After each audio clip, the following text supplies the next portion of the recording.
અને સુરતની જ વાત કરી છે, ખટોદરામાં શંકી યુવકની હરકત સામે આવી છે। એક તરફી પ્રેમમાં પાગલ યુવકે મારી નાખવાની ધમકી આપી છે। યુવતીની પાછળ ઘાતક હથિયાર લઈને તે ગયો હતો। પરિવારજનોની ફરિયાદને આધારે પોલીસે તેને ઝડપી પાડી આગળની તપાસ હાથ ધરી છે। ખટોદરા પોલીસે રોહિત રાઠોડની ધરપકડ કરી આગળની તપાસ શરૂ કરી છે। વધુ અપડેટ સાથે સંવાદદાતા મનીષ પરમાર અમારી સાથે જોડાઈ ગયા છે। મનીષ, એક તરફી પ્રેમમાં પાગલ યુવકની હરકત સામે આવી। જી બિલકુલ, વાત કરીએ તો સુરતના ખટોદરા વિસ્તારની આ ઘટના છે। જાંગારિયા શંકી પ્રેમી છે તે એક તરફી પ્રેમમાં જે પાગલ થઈ ગયો હતો અને આ યુવતીને પામવા માટે અવારનવાર હેરાન પરેશાન કરતો હતો।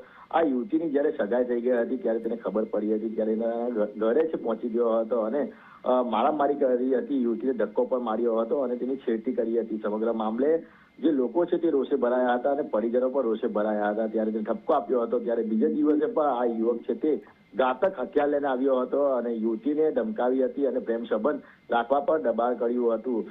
સમગ્ર મામલાને લઈને જે પરિવાર છે તે ખટોદરા પોલીસ મથકે પહોંચ્યો હતો। જાંગારી આ યુવક છે તેના વિરોધમાં ફરિયાદ નોંધાવી હતી, જ્યાં પોલીસે તાત્કાલિક અસરથી ફરિયાદ નોંધી હતી અને આ જે યુવક છે રોહિત રાઠોડ તેની ધરપકડ કરી છે। જી આભાર માહિતી માટે।